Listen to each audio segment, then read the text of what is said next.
नौकरानी एक घर के लिए कितनी जरूरी होती है, आइए देखते हैं।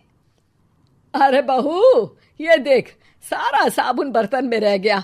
ये नौकरानी कोई काम नहीं करती, गंदा काम करके चली जाती है और ढेर सारा पैसा ले जाती है। अरे मम्मी जी, उसने तो साफ किया ही था। मेरे ही हाथ से इस ग्लास में सर्फ गिर गया था। अरे बस कर झूठी, उसे बचाने के लिए सारी जुगत लगा ले, लेकिन मैं तो इसे निकाल कर ही रहूंगी। हमारे जमाने में ना कोई नौकरानी थी और ना ही ये चिकने बर्तन। चूल्हे के जले बर्तनों को राख रगड़ कर साफ किया करती थी मैं। अरे माँ जी, मैं कहाँ बचा रही हूँ उसे। और वैसे भी आजकल नौकरानी जरूरत नहीं, स्टेटस सिंबल बन गया है।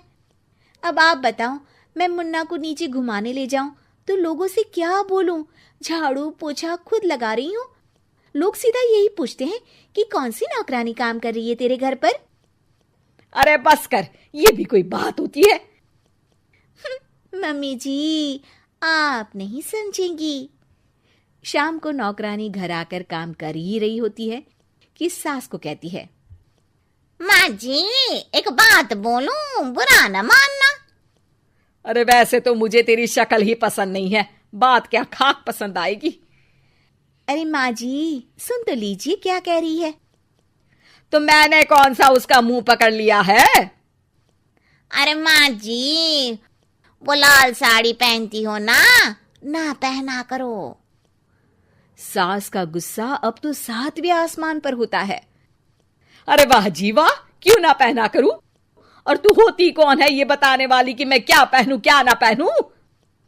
अरे माँ जी, पूरी बात तो सुन लो, वो बोलना क्या चाह रही है। अरे बुरा न मानो आंटी जी। अरे कौन है आंटी? अपनी उम्र देखी है तूने?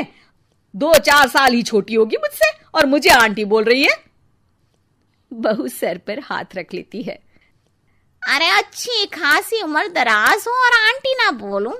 मैं तुम्हारी बहू से भी 4 साल छोटी हूं। क्यों दीदी? बोलती भी क्या, एक तरफ सास यानी पति की माँ, तो दूसरी तरफ नौकरानी जिसके बिना घर का काम नहीं चल सकता। वो दरअसल माँ जी की शादी में बहुत जल्दी हो गई थी ना। अच्छा ये झगड़ा छोड़ो, ये बताओ तुम माँ जी को लाल साड़ी पहनने से क्यों मना कर रही हो? वो ना, इनकी उम्र की सारी औरतें सोसाइटी में इनके लिए बात करती हैं कि तुम्हारी सास। मैं आज ही जाकर माँ जी के लिए लाल जींस लेकर आऊंगी, फिर देखो कोई क्या बोलता है। अरे चुप लाल जींस। अरे सुन नौकरानी की बच्ची, जाकर बोल दे उन लोगों से कि उन लोगों की तरह मैं उड़ती नहीं फिरती हूं घर बार छोड़कर। अपने बच्चों और नाती पोतों में मन लगाती हूं, ना कि सारा दिन ताश के पत्तों में आंख गड़ाकर 3 पत्ती खेलूं। नौकरानी वहां से चली जाती है। वैसे बहू, नौकरानी के क्या फायदे हैं ये तो पता नहीं, लेकिन सबसे अच्छा तो ये कि पता चल जाता है कि कौन किसके लिए क्या बोल रहा है।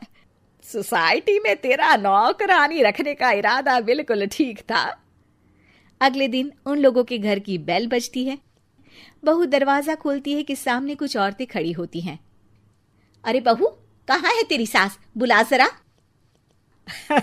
अरे बहन जी, आप सारी एक साथ आइए आइए, कैसे आना हुआ? अरे 3 पत्ते खेलने आई हैं, क्यों खेलोगी? क्यों नहीं, वैसे भी बड़े दिन हो गए, एंटरटेनमेंट हुआ नहीं। बहू जा जाकर पकोड़े तो बना ला। अरे बस करिए, आगे कुछ पीछे कुछ। वैसे तो कहती हैं कि परिवार पर ध्यान देती हैं, हमारी तरह 3 पत्तियां नहीं खेलती। हमने कौन सा परिवार छोड़ दिया? सास सक पका जाती है। अब ये किसने कहा? मैं तो कहती हूं कि मैं भी थोड़ा बाहर निकलूं। आपने ही तो कमला नौकरानी से ये सारी बात की थी। सास और बहू को अब सारी कहानी समझ आ जाती है कि सोसाइटी की औरतें क्यों भड़क रही हैं। माफ करिए आंटी, मैं छोटी हूँ, लेकिन फिर भी पहले तो आप लोगों ने माँ की लाल साड़ी का मजाक उड़ाया था ना। हाँ, उड़ाया था, लेकिन उससे पहले तो तुम लोगों ने हमारी जीन्स के बारे में बात की थी। अरे क्यों ना पहने हम जीन्स? तुम्हारे पैसों की थोड़ी ना है। सास और बहू सर पकड़कर बैठ जाती है। देखा बहू,